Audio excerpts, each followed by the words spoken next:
Hello friends, I'm Abdul Rahman Yusuf with a new video. This is the tutorial about the C++ language. In this video, we will discuss about the loops in C++. As well, you know, this tutorial is in Urdu language, so I am start to explain in Urdu. तो भी बस इस video में हम loops को discuss करेंगे कि loops को हम C++ के अंदर किस तरह हम यूज़ कर सकते हैं। तो लूप्स, सबसे पहले मैं आपको बताता हूँ कि लूप्स होती क्या है। लूप्स एक ऐसी स्टेटमेंट्स हमारे पास हैं जिसके ज़रिए हम किसी भी प्रोग्रामिंग टास्क को जितनी दफ़ा चाहें उतनी दफ़ा हम उसको रिपीट कर सकते हैं और हर कंडीशंस को हम उसके ऊपर अप्लाई कर सकते हैं। तो लूप्स हमारे पास तीन तरह की होती हैं अभी, एक for loops, while loops and do while loops.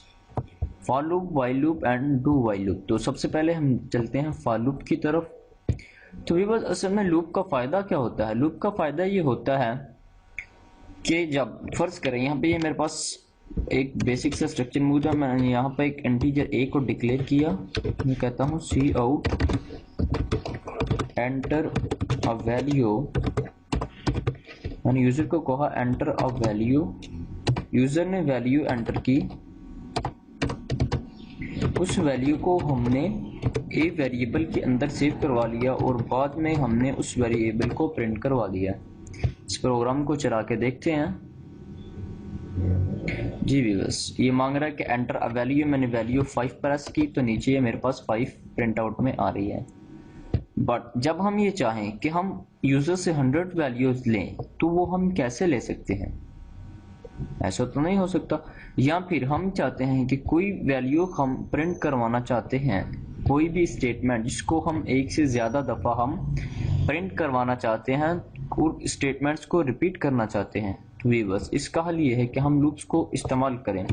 मैं कहता हूँ फॉर लूप्स को, फॉर लूप को लिखने का सिंटैक्स ये है कि फॉर, सबसे पहले एक वेरिएबल को डिक्लेयर किया जाए और उस वेरिएबल के ऊपर कंडीशन लगाई जाए।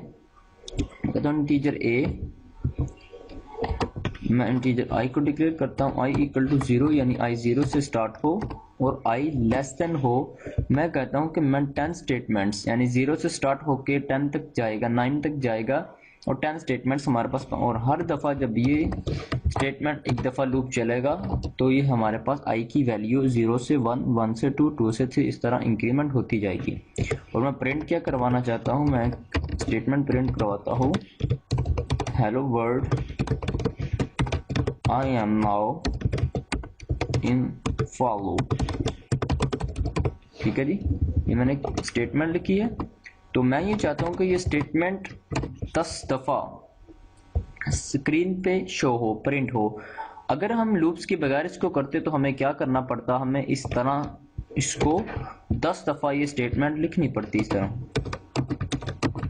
ठीक है, लेकिन लूप्स इसका हल ये देती हैं कि इसको हमें सिर्फ एक दफ़ा लिखने की ज़रूरत है। बाद में हमने यहाँ पे कंडीशन लगा दी कि i 0 से स्टार्ट होगा, 10 तक जाएगा और हर दफ़ा जब एक दफ़ा लूप चलेगा तो ये इंक्रीमेंट होगा। तो ये बस ये लूप्स काम कैसे करती है, जब पहली दफ़ा प्रोग्राम चलेगा यहाँ पे आएगा, यहाँ पे सबसे पहले एक वेरिएबल को डिक्लेयर करेगा i और i को इनिशियलाइज करेगा 0 से। i को इनिशियलाइज करेगा 0 से, ये कंडीशन चेक करेगा कि i लेस देन 10 है। जी बिल्कुल 10 है, यहाँ पे जाएगा और इसकी वैल्यू को इंक्रीमेंट करेगा। तो जब एक दफ़ा ये लूप चलेगा तो इसका मतलब ये पूरी स्टेटमेंट हमारी एग्जीक्यूट होगी। तो जब i 0 था तो ये hello world I am now in for loop एक दफ़ा प्रिंट हो जाएगा। जब दोबारा आएगा वापस इसको चेक करेगा कि i की वैल्यू क्या हो चुकी है 1, फिर चेक करेगा i लेस देन 10 है। जी बिल्कुल 1 लेस देन 10 है, तो फिर इसको इंक्रीमेंट करेगा और ये स्टेटमेंट्स को एग्जीक्यूट करेगा। फिर जब दोबारा आएगा i की वैल्यू 2 हो चुकी होगी, तो इस तरह ये उस वक्त तक जब तक ये 10 से लेस देन रहेगी, यानी 9 तक ये इस स्टेटमेंट्स को एग्जीक्यूट करता जाएगा। प्रोग्राम को रन करके देखते हैं। जी बस ये हमारे पास आ रहा है hello world I am now in for loops. तो ये आपको सही नज़र नहीं आ रही। हम ऐसा करते हैं कि यहाँ पे /n को यूज़ करते हैं कि जब एक दफ़ा ये स्टेटमेंट एग्जीक्यूट हो उसके एंड के ऊपर लाइन ब्रेक लग जाए, यानी कि जब दूसरी दफ़ा ये स्टेटमेंट एग्जीक्यूट हो तो वो वैल्यू जो है वो नेक्स्ट लाइन पे चली जाए। ये देखें व्यूअर्स, अब आ रहा है hello world I am now in for loop. ठीक है, तो ये था फॉर लूप को लिखने का सिंटैक्स और इसको लिखने का फायदा। व्यूअर्स अब हम चलते हैं व्हाइल लूप की तरफ, ठीक है। व्हाइल का मतलब होता है कि जब तक, व्हाइल जब तक। तो यहाँ पे पहले मैं ऐसा करता हूँ कि दो वेरिएबल्स को मैं डिक्लेयर करता हूँ। मैं कहता हूँ a इक्वल टू 50, ठीक है जी, a इक्वल टू 50 और b को मैं वैल्यू देता हूँ कि b इक्वल टू 40, ठीक है। दो मैंने वेरिएबल डिक्लेयर किए a और b, a को वैल्यू मैंने 50 दे दी और b को वैल्यू मैंने 40 दे दी। व्हाइल लूप का काम होता है कि जब तक हमारी ये कंडीशन ट्रू हो तो आप ऐसा करते जाओ। यहाँ पर मैं कहता हूँ यहाँ पे जब तक a जो है b नॉट इक्वल टू जब तक b लेस देन है a से, ठीक है, जब तक b है हमारे पास लेस देन a से, उस वक्त तक क्या करें। तो जब तक b लेस देन a होगा तो मैं कहता हूं कि जब तक ये कंडीशन ट्रू रहे उस वक्त तक आप क्या करो कि सी आउट प्रिंट करो कि now b is less than a, ठीक है। Now b is less than, और स्टेटमेंट के आगे लाइन ब्रेक। तो हर दफा जब ये लूप चलेगा तो ये b को इंक्रीमेंट करता जाएगा, यानी b की वैल्यू फर्स्ट टाइम 40 होगी, फिर जब दूसरी दफा ये लूप चलेगा तो इसकी वैल्यू जो है वो b की 41 होगी, और जब तक ये 50 नहीं हो जाता उस वक्त तक ये लूप चलता जाएगा हमारे पास, ठीक है। इसका मतलब कि ये 10 दफा 40 से 50 तक 10 वेरिएबल्स होते हैं, 10 इंटीजर्स होते हैं, तो इसका मतलब ये हमारे लूप्स 10 दफा इस स्टेटमेंट्स को प्रिंट करेगी।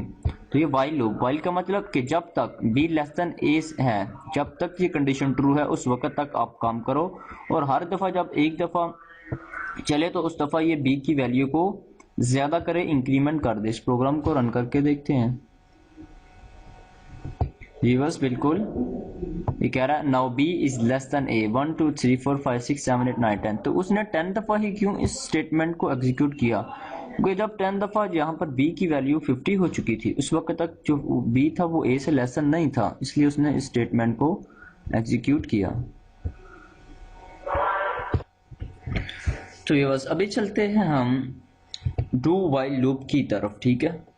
डू व्हाइल लूप को लिखने का सिंटैक्स क्या होता है, उसका मतलब होता है कि डू ये करो, क्या करो, ठीक है जी। कहता है कि डू क्या करो, आपके सी आउट देते जाओ, ठीक है, हेलो वर्ल्ड, सी आउट देते जाओ आप, ठीक है, जस्ट आप सी आउट देते जाओ। और व्हाइल की कंडीशन हम नीचे लिखते हैं कि व्हाइल जब तक b जो है वो लेस देन है a से, ठीक है, जब तक b लेस देन है a से तो आप ये कंडीशन देखते जाओ और b का इंक्रीमेंट करते जाओ, ठीक है। इस प्रोग्राम को चला के देखते हैं, कुछ एरर दे रहा है, सॉरी, यहाँ पे इसको सेमीकोलन। जी बस देखिए इसने भी क्या किया, 10 स्टेटमेंट्स को प्रिंट किया। क्या हम कहते हैं कि डू आप ये करते रहो, क्या कि हेलो वर्ल्ड को प्रिंट करते रहो और साथ में b को इंक्रीमेंट करते रहो जब तक क्या ना हो, जब तक b लेस देन है a से। तो जब तक b लेस देन a से रहेगा यानी कि b की वैल्यू हर दफा एक इंक्रीमेंट होगी 40 से 41, 41 से 42 और अनटिल 50 तक जाएगा। जब ये 50 हो जाएगी इसकी वैल्यू तो ये a से लेस देन नहीं रहेगा, उस वक्त हमारी स्टेटमेंट जो है वो एग्जीक्यूट नहीं होगी। तो ये सिंपल सा सिंटैक्स है डू व्हाइल लूप को यूज करने का, डू आप ये करते रहो जब तक b लेस देन है a से। तो बस ये था बिल्कुल सिंपल सा और बेसिक सा concept for loops, do loops और व्हाइल लूप्स और डू व्हाइल लूप्स को समझने का। तो मिलते हैं C++ ट्यूटोरियल की नेक्स्ट वीडियो में। विजिट करना ना भूलिएगा applications4all.com को। अल्लाह हाफिज।